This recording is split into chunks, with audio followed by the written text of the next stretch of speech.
Record. Hello. Welcome to another edition of For Those Who Believe. And I have a very beautiful sister here with me today. And we were just chatting there before we recorded about how close we feel, even though you're in Australia, I'm in Abidjan. And Adriane now, Fep, you lay AE. Did I get it right? You got it right. And I just discovered, even though I feel like I've known you for lifetimes, which I believe I have, I've just discovered that you're originally from Uruguay and you came to the Casa at the same time as me. So we are very much connected on that level. And time has passed, 2002 or three, what's three? So a good while ago. And I just wanted to ask you a few questions, like I've been asking people, the reconnection of the Casa family, people from all over the world. We are all connected right across the globe. It's amazing. The technology is great that we can chat. And also we have a group consciousness going on the planet. And I feel there's satellites all over the world that we are all beaming out this love light. And what we learned at the Casa, certainly about the energy of the Casa, is now needed on the planet more than ever. And we are multiplying this energy. And I'm grateful to Joao de Diaz for saying yes to his mission, because only for him and the Casa, we would never have met. And this is beautiful because we are eternal beings. We will always be on the same path, together. And to reconnect with you now is so exciting. And I just want to ask you how you came to be at the Casa, what brought you there, and how it changed you. And you have an amazing story, I know, and I'm excited to share this with everyone. And then how it's affecting your life now. Well, we can start at the beginning. You tell your amazing story, Adriane. Well, I had cancer twice, and the second time I had cancer, it came back in my lymphatic system. So I was very, very ill. And I mean, I met this beautiful doctor in Sydney. Her name was Megan. And she said, Adriana, you have such little life force left. There's this place in Brazil that's doing amazing things. There's no guarantees, but you should try, and get there somehow.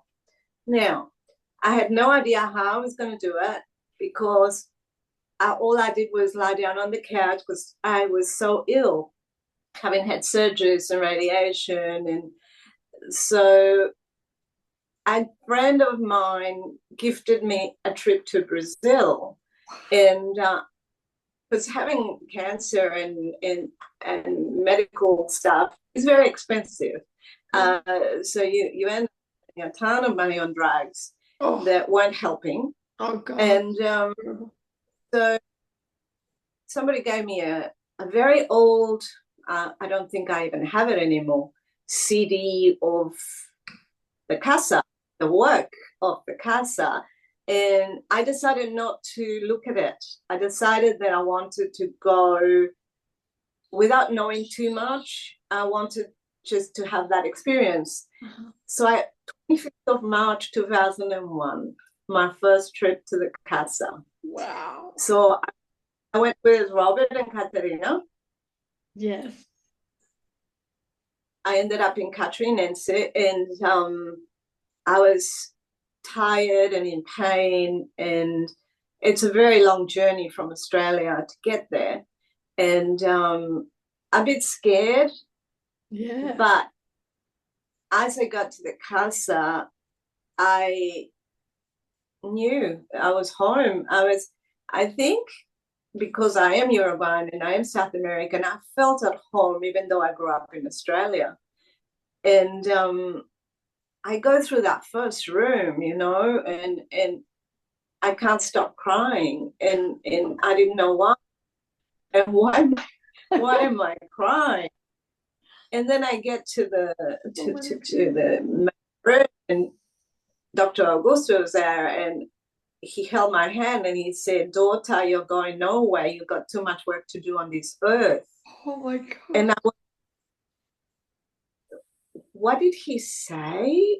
I said to Caterina, because I understood, even though I didn't speak Portuguese at the time, I understood because I speak Spanish as well.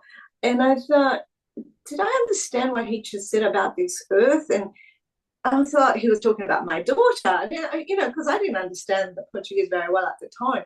And then I thought, oh my goodness. So I ended up in the intervention room on the Magnet beds tables, yeah. Wow. because I was very unwell. So I couldn't sit up. So every day I was in one of those, and hamacas, right?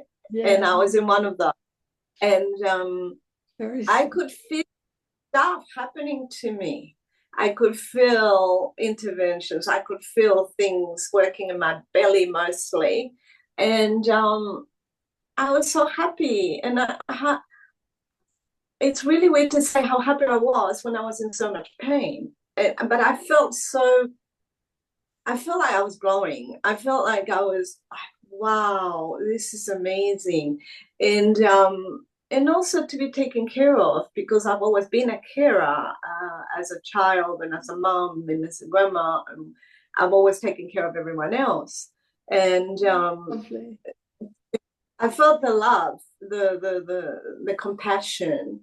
So that was my first trip. So when I was nearing the end of the 2 weeks, I was told that I needed to come back 2 more times.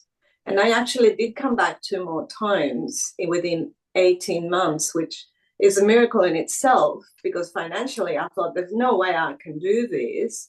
And I did. And by the end of the 2 years, I was cancer free. That's And amazing because I met you on the second trip and you were yes, still sick, quite I ill, was. and Australia's a long journey and you were still hanging in there. I mean, you did mention to me that you had been ill when I met you first, even though you had great tenacity, you were very determined, and it's a long journey, and you really dedicate yourself 100% to your healing. So I was inspired by your story. And when you, on the I last trip, the third trip, when you told me you were cancer free, I was crying with you. I couldn't believe it. I remember was like, oh, a miracle. I remember it was 2003, and your sister was there, Yeah, and mom and her father came as a surprise, yeah. and we were in the dining room, and it was like, oh, so sweet. I can just see them right now, and that was such.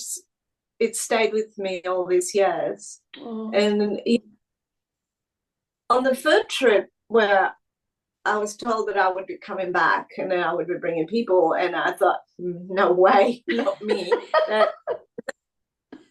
And then I did 8 years of that. And so it was a very long, long journey. But I met so many incredible people. I learned many lessons, many, many lessons. And working in there, working in every single room, in the kitchen, in the infirmary, I've learned yes. so much that I use now in my work. Going through, as you remember, a divorce. I remember that was very painful for you and hard. Especially after being so ill, I was concerned that you might have had a relapse because you were going through such emotional turmoil. I remember that very well. And I was I praying think for you. walking down the street on that one of those trips when it was all happening, it was interesting because I felt embarrassed because everybody knew me, and I felt, oh, uh, and it was my stuff, right? But I went through all the uh, stuff that you're programmed to, be, I suppose. And then that was a blessing, and I didn't know it was a blessing until later when I met, Nathan. And he's gorgeous. He's amazing. And I'm not just saying that. This was another miracle in itself, because you went through such an emotional turmoil with your divorce. And for something as beautiful as Nathan to emerge out of that, tell us that story, because this is another miracle in a different form. A different form. Coming to Adriane with a group from Australia, and I was in Buenos Aires airport, and I saw this group, like they were, I don't know, 5 meters away. I was with my son and a couple. I had a group, but the group wasn't arriving for another 3 weeks. But this particular couple were from Queensland and wanted to go early, so I ended up going early. And I saw the group and I thought, oh, they look like they're from New Zealand, because they were the Maori ladies. I don't, Margarita, and they're so amazing. So I went over and I said, are you guys okay? You look lost. I speak Spanish, but I saw this young man and I thought, whoa, he's cute. And I was super embarrassed because I had been married forever. I was going through a divorce, and I had never felt this before. This connection across a crowded airport with this romantic. And he was looking at me as well. And I thought, wow, okay, I hope nobody notices what I'm feeling. And so I went over, and yes, they had not been booked onto the next flight to Brazil. So there was about 16 of them, 17. There was quite a big group. Agnes used to be their leader, and she was meeting them in Rio, I think. Anyway, so I got them on 3 planes, and I was like going to Adriane at the same time as me. I mean, in a big airport like that, I was like, wow, okay. So we ended up 2 weeks. I think they were there for 2 weeks. I was there for that time. I was there for 6 weeks.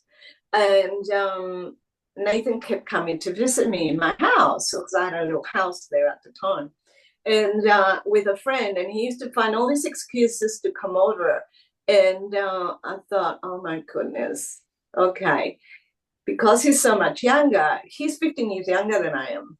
Wow. I thought, but you guys were just perfect together. You were so perfect. It was like a match made in heaven, and I mean that. And I witnessed that, just this amazing love unfolding between the two of you. You were thrown together in a cosmic love bubble. I really felt the deep love that you had for each other. And I didn't know you were going to. How long are you together now? 18 years. I didn't know it was going to last 18 years and more. Well, I thought at the time, I had a godmother in Argentina who said to me, well, enjoy it while it lasts. And Nathan always laughs. You should tell your godmother that's still enjoying it. I know you guys are even more united now. I see your love, Got married. He kept proposing, and I kept saying, oh, no, I'm not getting married again. And then we get to Adriane, and Tanya comes out from the Casa, and she says, you two are getting married this trip. And I'm like, what? So 7th September 2007. Wow. We got married at the Casa, and some of our families were not impressed, but we were so happy. And it was so happy for you guys. It was divine intervention. And I remember walking down, Nathan saying his vows, and he didn't understand what on earth he was saying, and people laughing, and he played the flute because he's a classical flutist, so he played the flute that day. I've lost that, unfortunately, that recording of our wedding, because it was on a laptop and my laptop got stolen.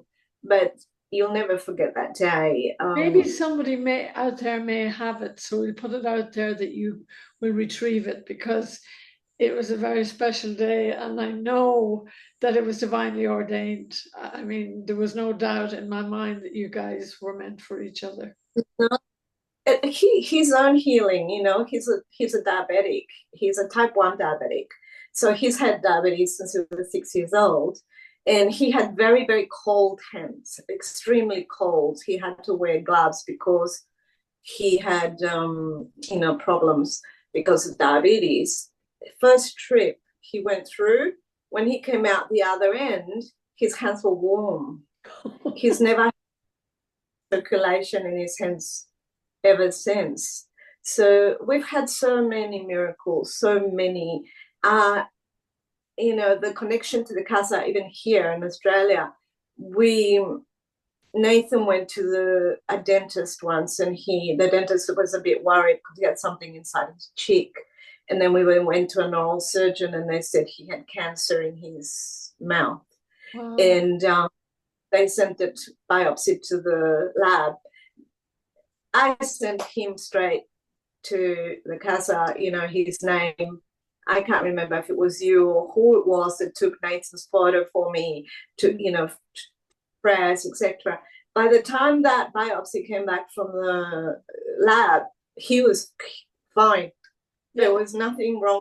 Benign. And that happens all the time here. I put stuff in, or many of us put, not just me, put stuff in the triangle, just on a piece of paper, no pictures, just a request for healing, and the results come back benign. All the time. It happens like with great alacrity and great all the time. I mean, it only takes a name on a piece of paper. Once you ask for help, it's amazing. It's amazing what's happening. Yeah. We had another one. So my family has had so many gifts from this. Laura came with Lily. Lily is now 19, but she was 4 months old. She was 4 months old, and she wasn't thriving. She cried all the way from Sydney to Brasilia. The doctor said there's nothing wrong with this baby. We knew something was wrong with this baby. Mm-hmm. And so she brought the baby. She was 4 or 5 months old, no more than that. And Nelsa practice because she was a nurse, she came to see the baby and said, well, okay, she wasn't feeding, she wasn't turning, something was not quite right. So we took her through. She was screaming. She did not want to be there. So she ended up having 5 mediums working around this tiny little baby. Mm-hmm. And with whatever this baby had, by the end of the 2 weeks, this baby was turning around, smiling, and eating. I always think if she had stayed here in Australia, she would not be with us because she would have been classified as one of those, cot death babies or whatever, because it was not thriving. And she's 19. She's a beautiful young woman. It's amazing how, and I remember meeting your family, and all of them were so gorgeous. I mean, you're a very united family. You're a very family-orientated person yourself. And I just loved the joy and the laughter coming from your family. It was like no other family. It was just this absolute, alegria. Just this, all of your children were different, but all full of joy and life. And I always loved to have you coming by the cafe because you sit in the wall because there was a pool piles. And all we do was laugh and enjoy ourselves. And they were full of life. I mean, joy and life, and they're all equally beautiful in different ways. You had a very diverse family, but they were all healthy. I mean, I actually even thought that you didn't look sick, but you did tell me that how sick you were. but your attitude, and I mean this sincerely, was one of very high energy, very high vibration, and one of you didn't complain ever. I never heard a complaint coming out of your mouth. You had faith, and you also um, you didn't really tell me how very sick you were, but I didn't realize you were really, really ill. But your attitude was so great that it was an inspiration to a lot of us. When you became healed, then we found out how crazy your illness was and how you weren't expected to survive. And that alone really tells you a lot about your character and what you instilled into your family, because each and every one of them is such a great individual. And I haven't seen them for a few years because, we have the pandemic and everything. But recently you had a scare with your family. And I Yes. brought your stuff to the Casa because I was only too delighted when I'm here. I love to serve, and I love your family, and I want them to be well. But you had a miracle there recently, you know. Well, 2 weeks ago, Laura has stage 4 endometriosis, which is something that I had at the beginning of my journey. And she had a tumor in her ovary. Because of the public health system here, it took 2 years for her to have surgery. 3 surgeons refused to touch it because it was so delicate. So she ended up with this 4th surgeon. So it's not even 2 weeks. 2 weeks will be this Friday. So it's about 10 days, I think. She had surgery. And a couple of times you reached out to me and you knew what was going on, and I asked for help for her. And she ended up, the tumor, which they said, oh, we don't know how much we're going to do. This might be the first of a few surgeries. You might have issues with the bowels, etc., because of the extent of the lesions of the endometriosis. And the tumor was worrying me because I thought, okay, an ovarian tumor, and the tumor turned out there was no tumor when they operated. It turned into a cyst. So I could believe it, but I was so happy. And your faith for even asking for help. I mean, it was God who did that. It was not me. But yeah, you asking for help, I knew the entities because of what you received before and because you're in love and service. I was ecstatic when you told me that. I was saying the entities have never stopped working here. They never will. And the joy of that results alone. I mean, I believed it because I have seen, and you have seen so much healing here. And I was so grateful because you deserve it because of all the service you've done through the years. And every time I met you, you were always concerned about other people. You were always helping people with your groups. You were particularly um, good with people, and you are invested in them getting better. I mean, you brought groups here out of love and service and not out of money. I mean, with respect to most group leaders were great, but there were the few who were, it was lucrative yeah, for them. But that's life. But you made sure that each and every one of your groups that you brought had every opportunity to heal, and you kept a good eye on them and guided them so lovingly, not without, a stick saying, come on, you should be in bed. They all received so much. Your groups were always happy and always grateful. And that's true. I never remember any of your groups being difficult because you knew how to lead them, and you wanted nothing but the best for them. And that was obvious to me because I'd seen so many group leaders here, and that you deserved all this love that was being brought into your life. And then meeting your family was the icing on the cake because each and every one of them was gorgeous. And then Nathan just coming into your life at that time. I mean, I love him, and I know anybody who's ever met him. I've never heard anybody say one bad word about that man. He's all heart, and he was waiting for you, and he was sent by God. And I saw that, and I'm sure you can, that's true. And you guys were just like soulmates,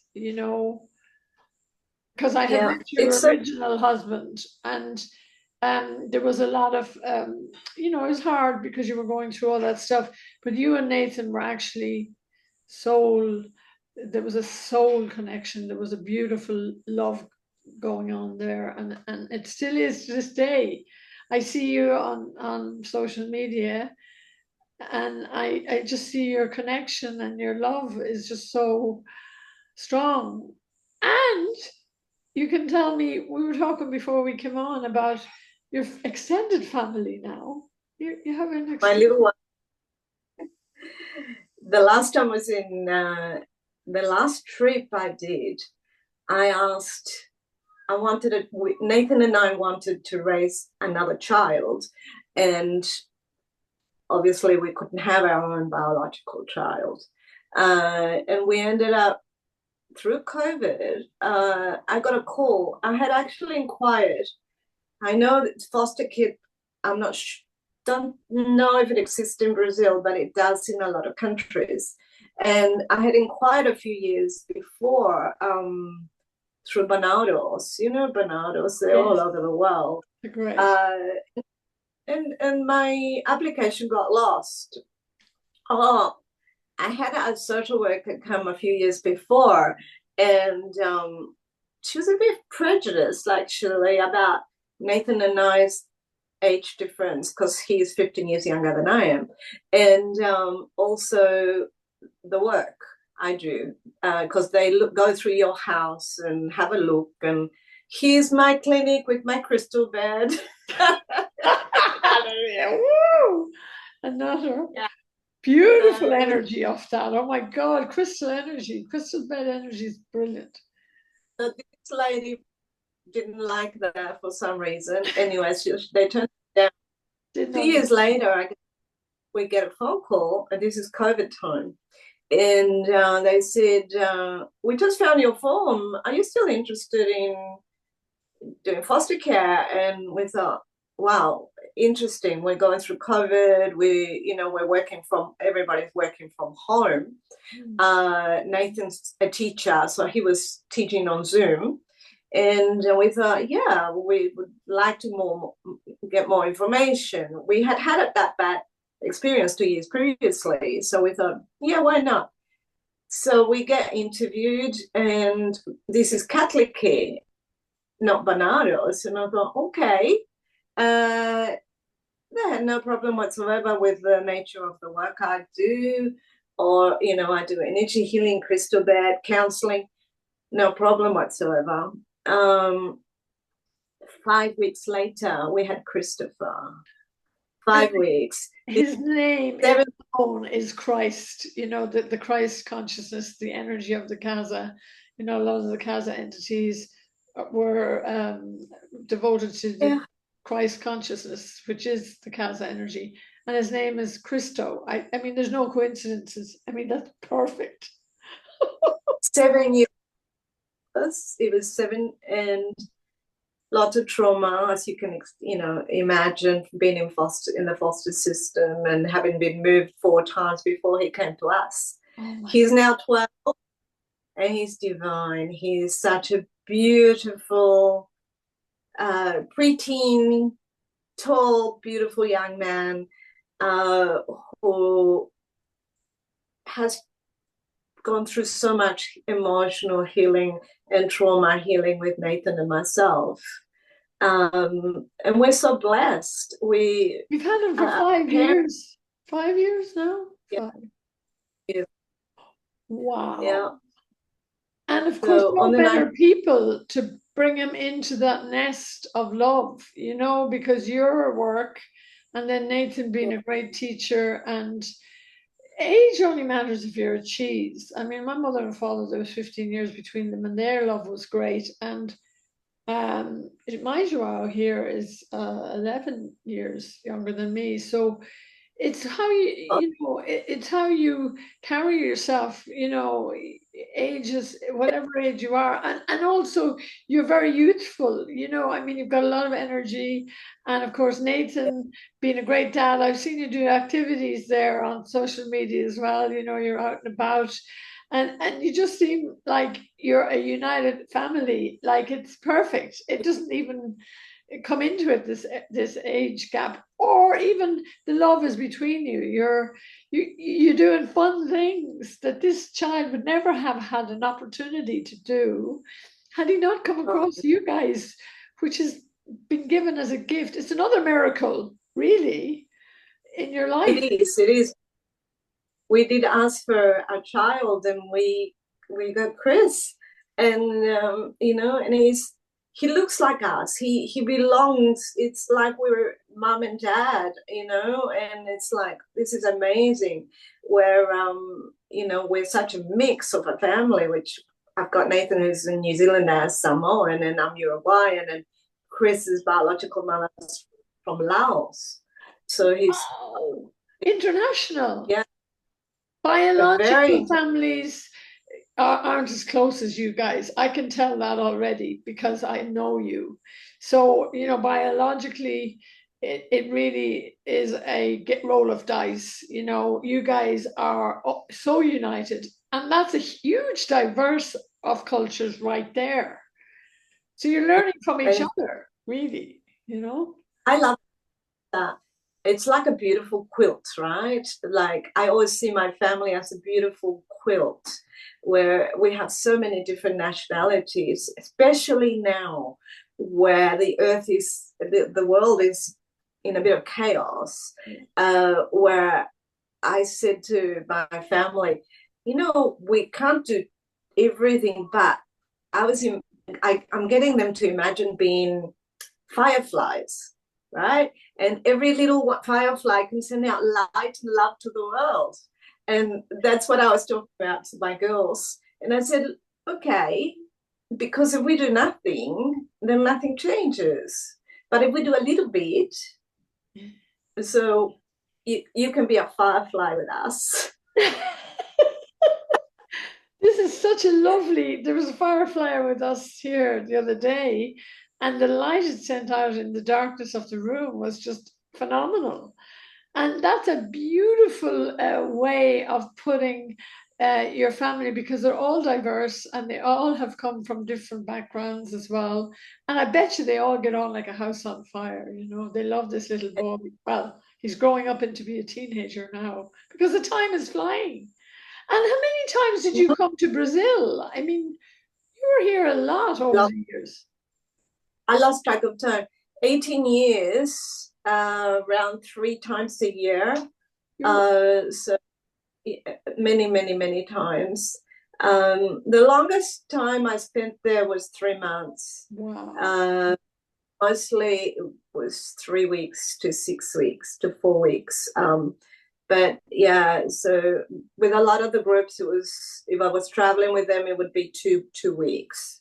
Yeah, because it's a lot of work and very intense because everybody had their own stuff going on. It's And you talk to it's me. exhausting. Oh God, yeah, it's God's work. And I remember you just mentioned to me there that one of the times you came, the medium wasn't here, and you had extraordinary experiences that time too. It was I quite had hard. we didn't find out before leaving Australia that he wasn't going to be there.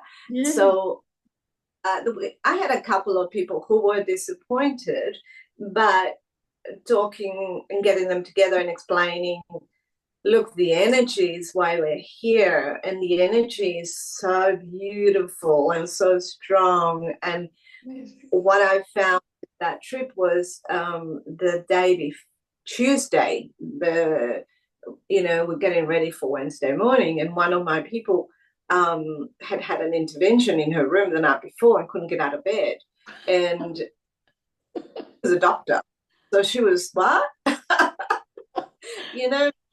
scientific mind, yeah. So she had the most beautiful experience, and it was very sweet trip because there was not so many people, trying to get in line first. I want to be first, or I want to be seen first, or it was really nice and quiet. And even though there were people there from all over, there Yeah. wasn't that, I can't even think of the word of, uh, I want to be there first, and that energy that. Chaos and people pushing in front, and it was So very challenging, really, especially for people in wheelchairs or people on crutches. There was a surge forward. I mean, I guess we're only human, but in the last few years here, from 2015 onwards, or even after 2012,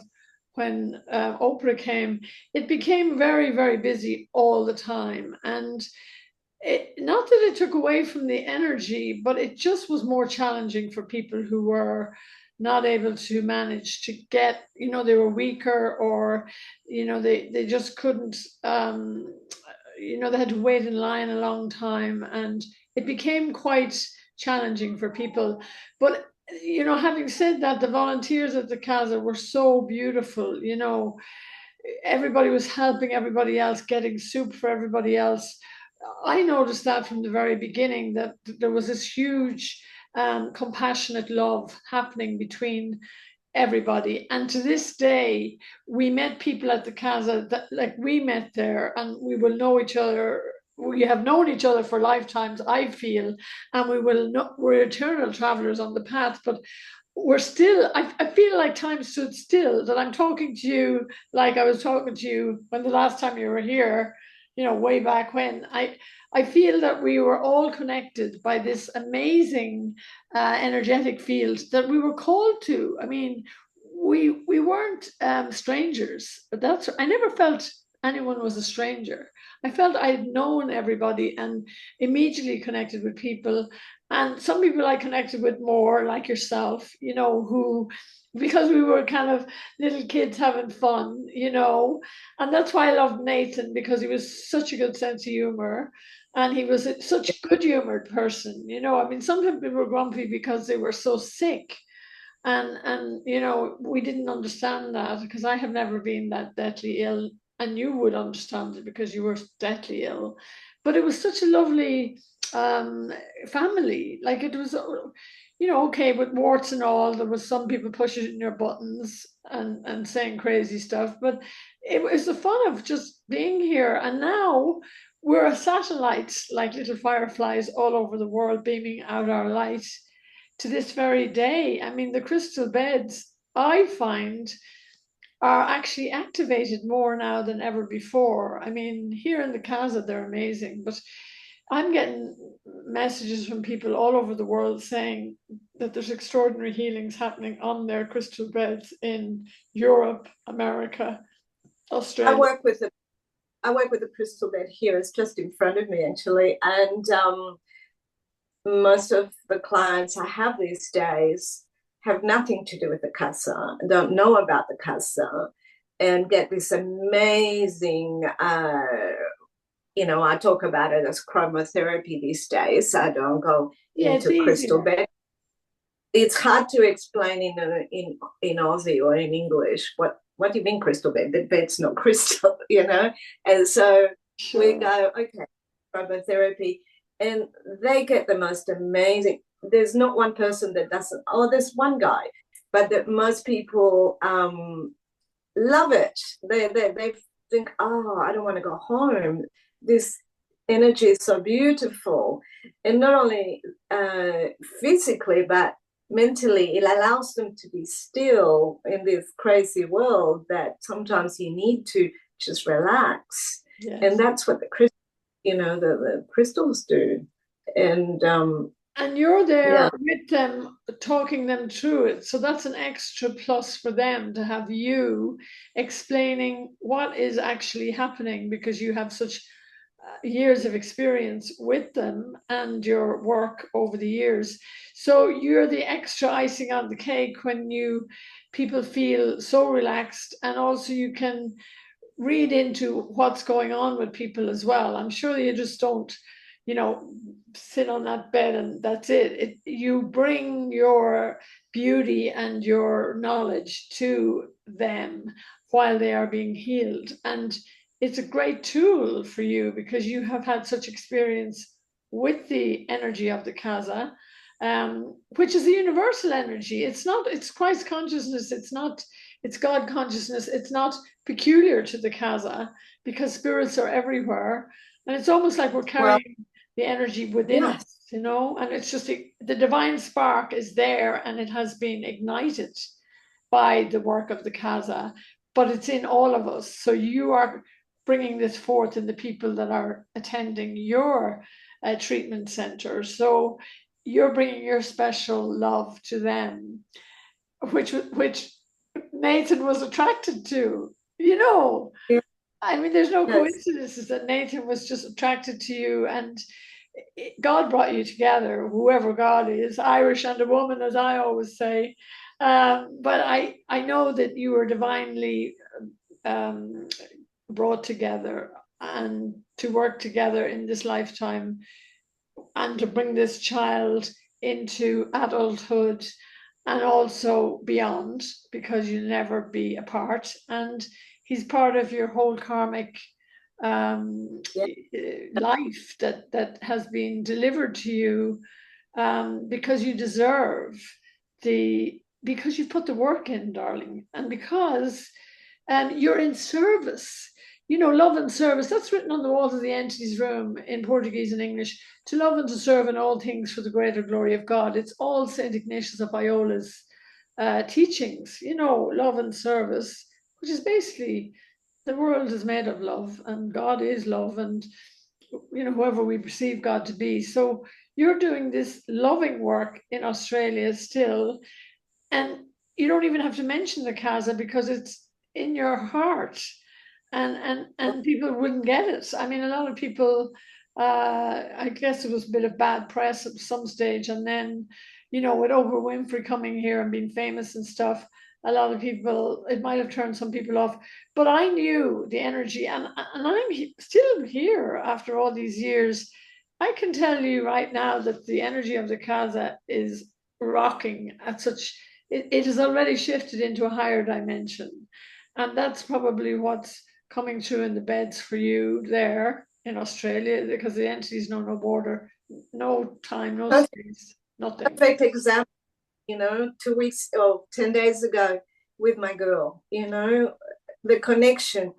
I sat while she was in surgery and visualizing all the spirit doctors around the doctors, helping them and guiding their hands so that they would heal her without harming her, because it can happen when you're in surgery, right?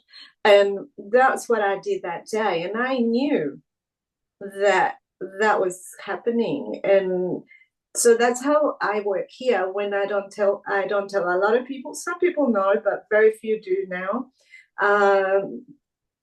I actually connect and close like I used to when we're there. I connect to God and whoever's belief system would be, the creator, higher power, whatever it is.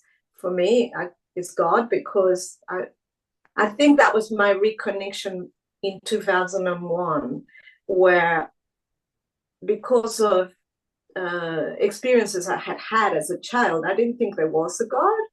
And I think my first feeling was my reconnection. Yeah. I hear you. And then you are bringing that faith, hope, and love, whatever the Trinity is there. I mean, I always wear the triangle as protection, but you brought that into that hospital, and worked with that faith, that just absolute, unshakable faith that you have, because you are healed and you know the power of the God consciousness, whatever words you want to use. I like using the sacred trinity of innumerable names because I do love the sacred geometry of the triangle. But I really know that your faith helped to heal your daughter, because the the faith is there and you are connecting with a higher consciousness. And once we pray with open hearts and ask, we receive. And you had the best result you possibly could get. I mean, I was so elated and so grateful to the Creator for doing that. And I was so grateful to you for having the faith to ask me just to be the messenger. I mean, I just brought the message to the Casa, and I wanted the healing also, but I'm the messenger. I'm delivering the message. I'm sitting in the current and I'm saying, please, praying, and prayer and faith move mountains. So I know that it was because of our efforts and our faith and our hope and our love that brings the healing. It's the key to God's heart. When we ask with a contrite heart, we receive. And your faith right through since I met you has been that inspiration of it healed you. You really, deserved it because you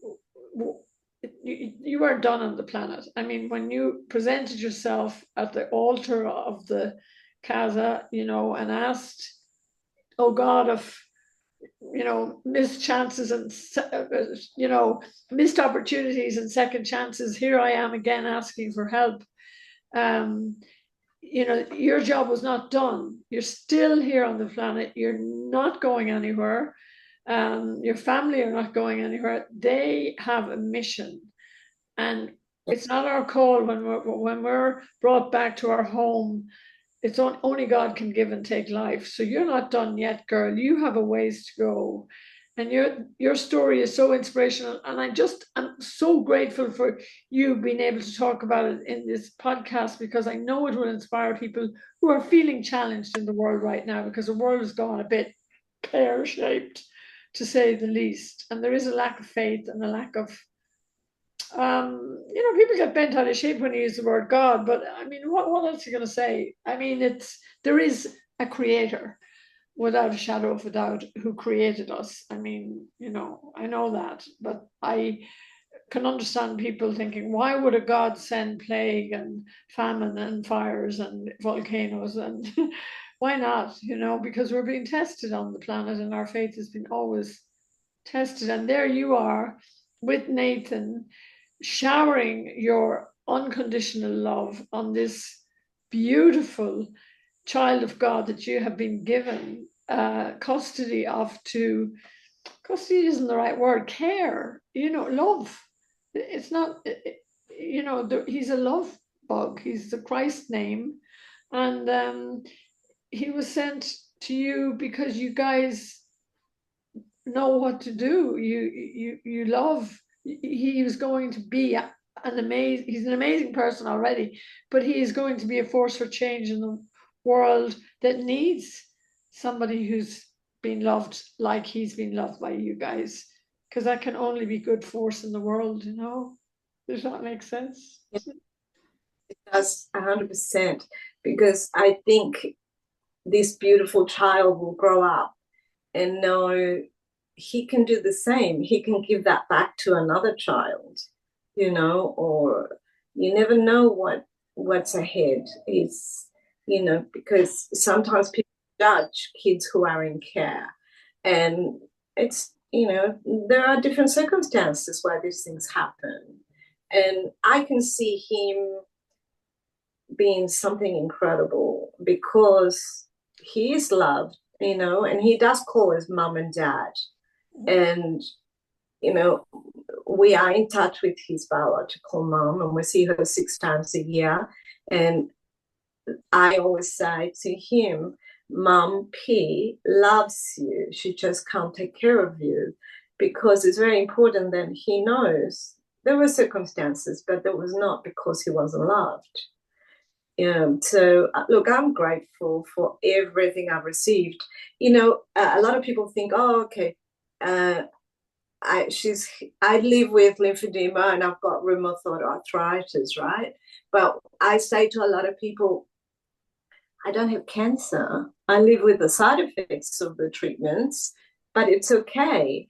And I also believe in both. I believe in science and that we have doctors for a purpose.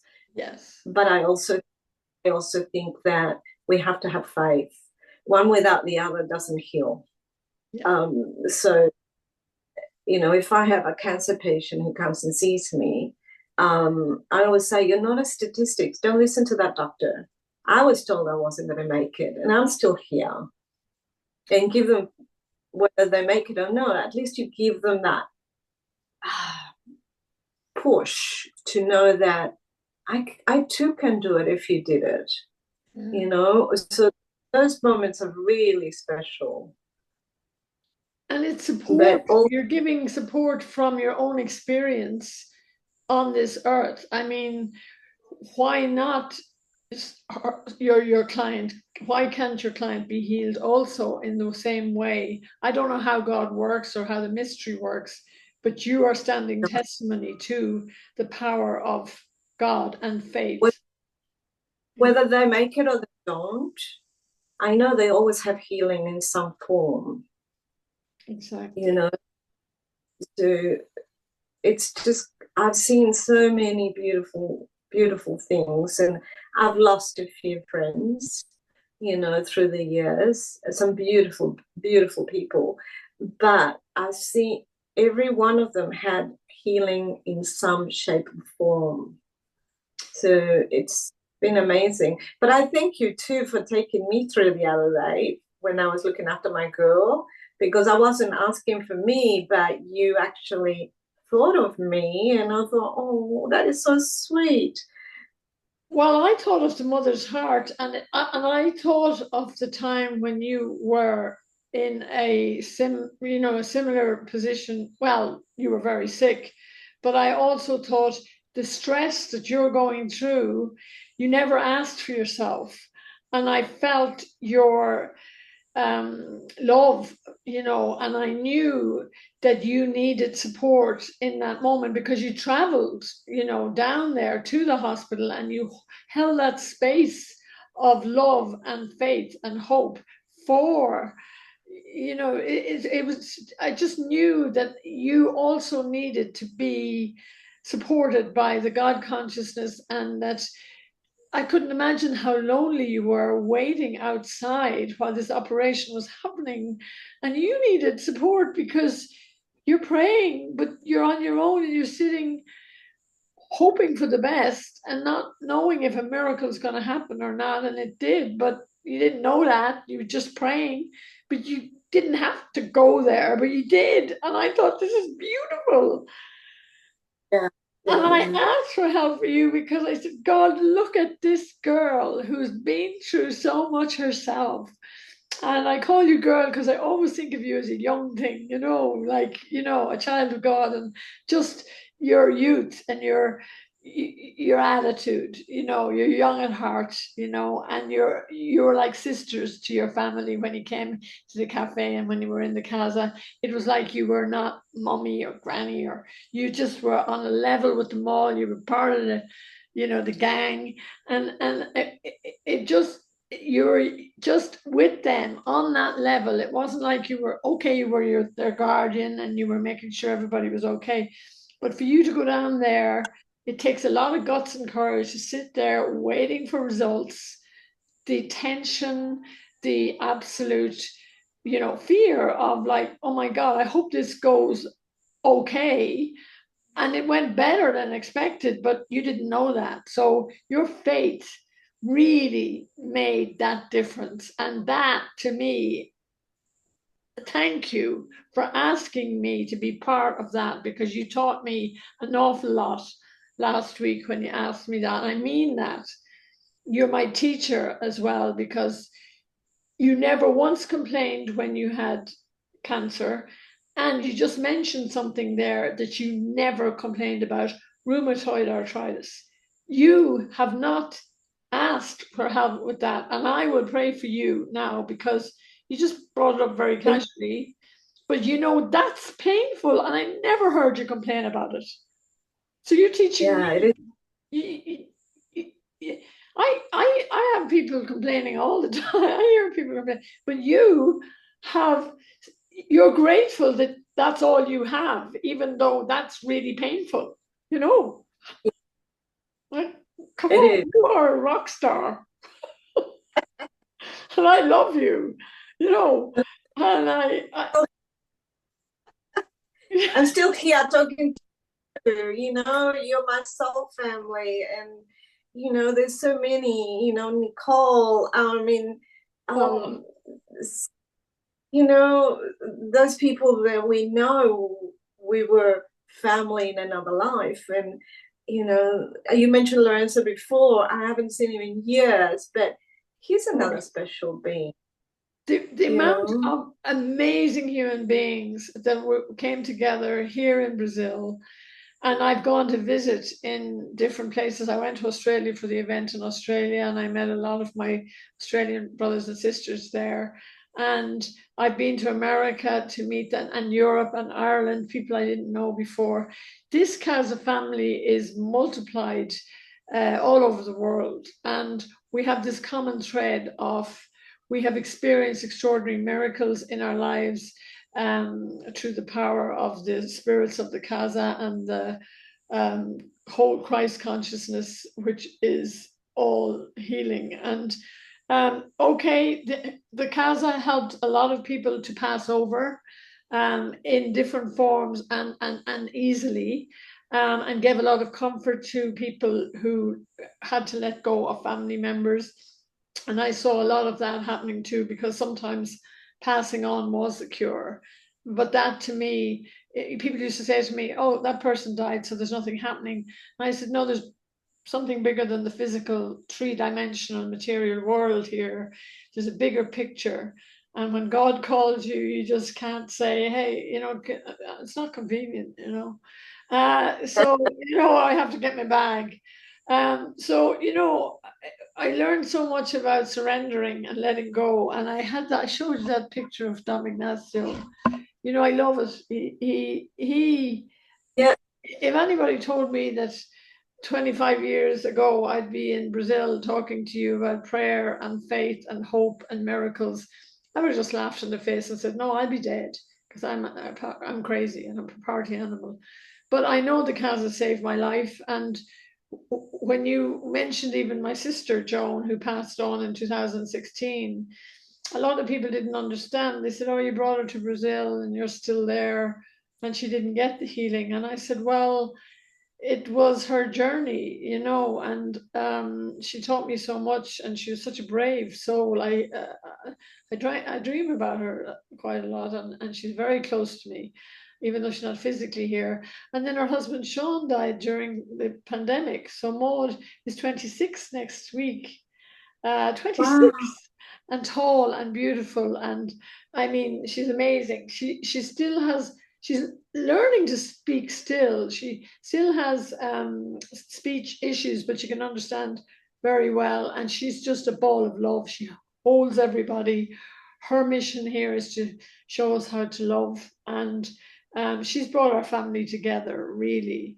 And she's been left on the planet to teach us how to love. So Joan and Sean, their missions were completed. They left this amazing, beautiful being on the planet to show us the power of love and to bring the family together. And she makes everybody hold each other and hug each other. So I'm so grateful. Without, the 100%, I can understand what she's saying most of the time, and and she's doing speech therapy and stuff, but it's also just the physical showing of love and bringing people, hugging everybody.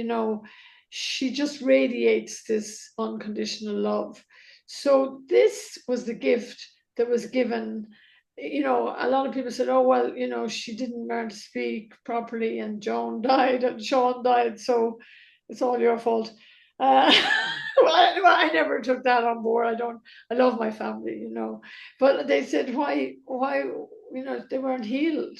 And I said, believe me, they were healed. It's us that's left on the planet that are really, we have a mission to complete and it's not up yet. So we really need to be aware that we are here to really complete our mission and to make sure that we all love each other. And that's not easy, particularly in a world that seems so divided, you know. And I find myself all the time um,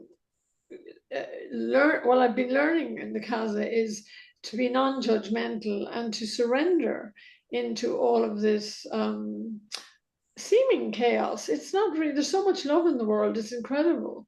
And there's so many beautiful beings that are out there, unsung heroes that are out there really giving their hearts and souls to their missions. And you know, our life is easy. I have enough to eat. I have a roof over my head. I'm so grateful that I'm still alive and I'm healthy, you know, and I don't have rheumatoid arthritis, and you're not even focusing on that. You're focusing on the good stuff, you know, which is teaching me to be grateful for. I could walk, you know. My sister couldn't walk. I was in the gym this morning. It nearly killed me. I was sweating bullets. You know, but I mean, if I don't look after myself, how can I help others, you know?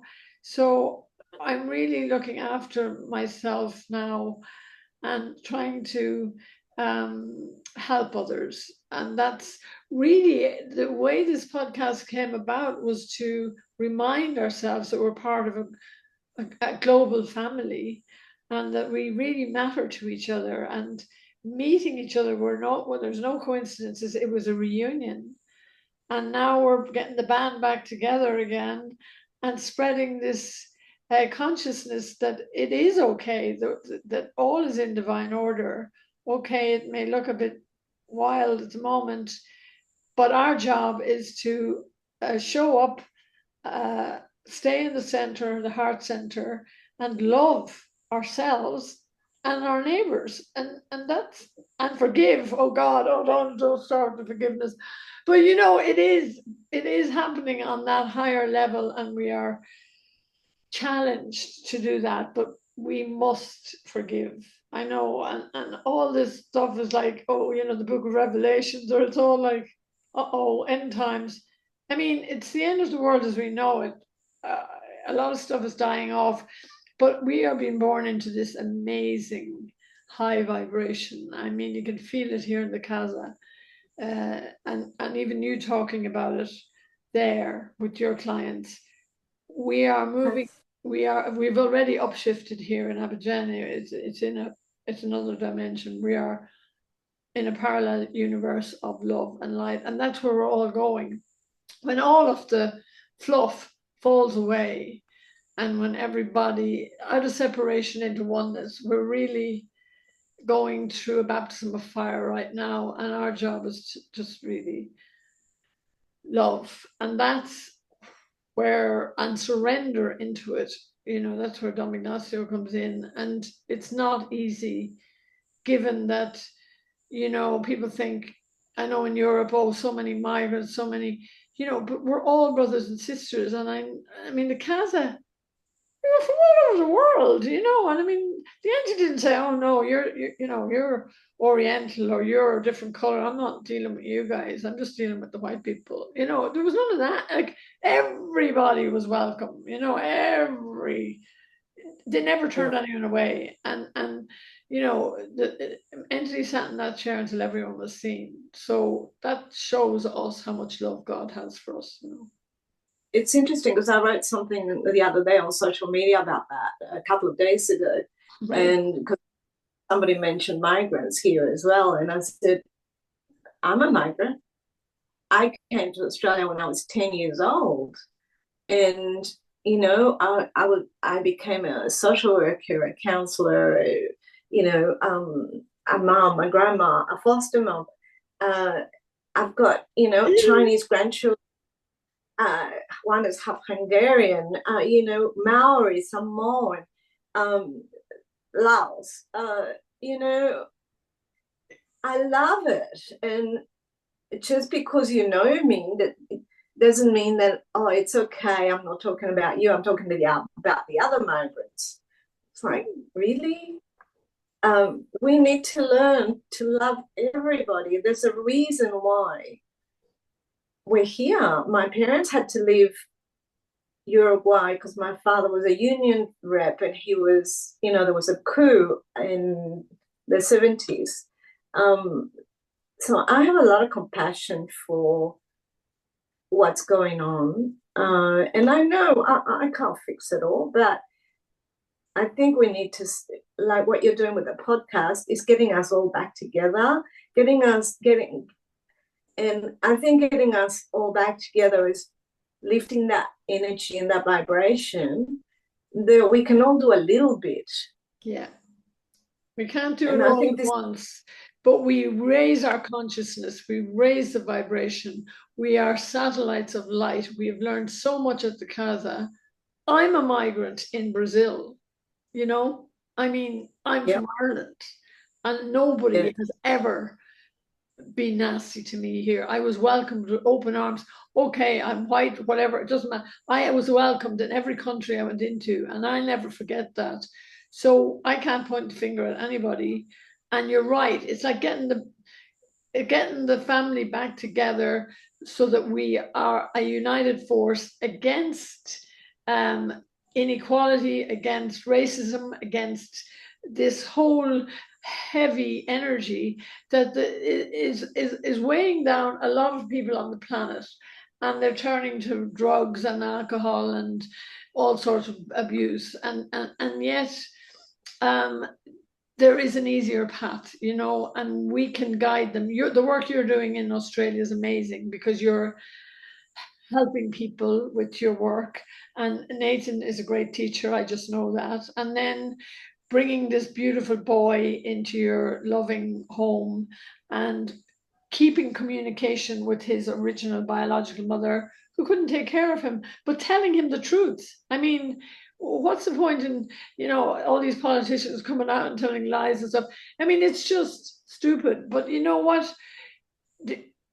Our job is just to really multiply the love light on the planet. And that's really what we're doing. And that's why I was so excited to talk to you today, because I felt that's what you were doing last week when you sat outside that operating theater. I don't know how many hours it took, but all I could do was pray for you too, because you were holding that love light for your daughter and for the surgeon's hands. I mean, that's yeah, what it's about.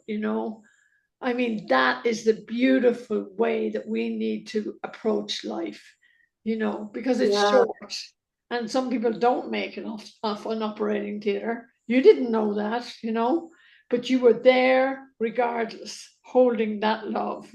I mean, that's amazing. I That, was so sure.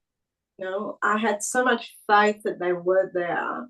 And she herself said to me, because we were in communication while she was in the waiting room where I couldn't go in, and she said, Mom, I feel so much peace, because normally she suffers from anxiety. And she said, oh, thank you so much. I can feel the work.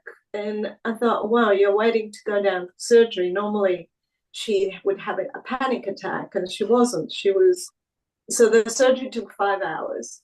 And she was amazing, I mean, amazing. And 5 hours. You the sat works, there for 5 hours. You should be canonized. I mean, I don't know how you held it together for 5 hours. I mean, as you said, well, you knew, but at the same time, you did it. I try and go through without pain meds, because I know pain meds are not good for my liver or kidneys or whatever. So, but that day I did have to have pain meds to be That's able to, nice. get through that day. And it did take about 4 or 5 days for me to get rid of the exhaustion that I end up feeling afterwards. But you know what? It's so worth it. Oh It, my God, the it result was just so perfect, and it was such a gift for me too, to witness your faith, and I mean that from my heart. It's just such a perfect time for us to be even talking about this, because this is what the work of the Casa is all about, holding the energy for our families, and not even for our friends, whoever is there praying. We're all family, doesn't matter, you're my family. And also faith, hope, and love, like the Trinity, the triangle. And just the way everything just unfolds in God's time. It all unfolded, and now you had the best possible result, and recovery is well on the way. And you are still working. You go back to your family, and you're still working with your lovely foster child, and all of your extended family who are from all over the world. So it's like one big microcosm of the world. So we're going to be finishing now, because I could talk to you all night. I just am so excited that we have had this opportunity, and it's like time stood still. Like I feel like I just met you the other day, and now we're just picking up where we left off, which is insane. And now we can post this out to people, just to keep the faith and to really connect with each other, because this is the time now going forward. The world is in need of this love light, and we really are beaming it out there, from the heart. It's not a big, we're not making a big song and dance about it. It's really heartfelt, and that's genuine. So I love you, and a big love to Christo and to all of the family. I mean, there are just so many years. And then, Nathan, who is just a gift from God. And I mean that. There isn't a bad bone in that man's body. And I knew that the first time I met him. I loved him. And he's very handsome. Of course he is. And why wouldn't he fall in love with you? You're gorgeous. Thank you so much. Thank you, to Joao. Yeah, I will now. Yeah, he's just outside. He'd be all excited to hear how you got on too. He loves you. And Nathan. I was talking about you earlier. I remember the tables. Don't put anything on the corner of these tables. Mind the corners. What fun we had. We had a lot of fun, and laughter. The laughter, And we'll have it again. I get to see you. Don't worry. We'll get to see each other.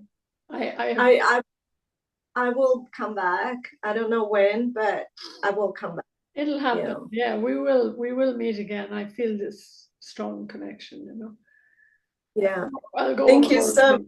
Thank you, darling. See you later. Loads of love from all of the Casa family all over the world. Mwah. Likewise.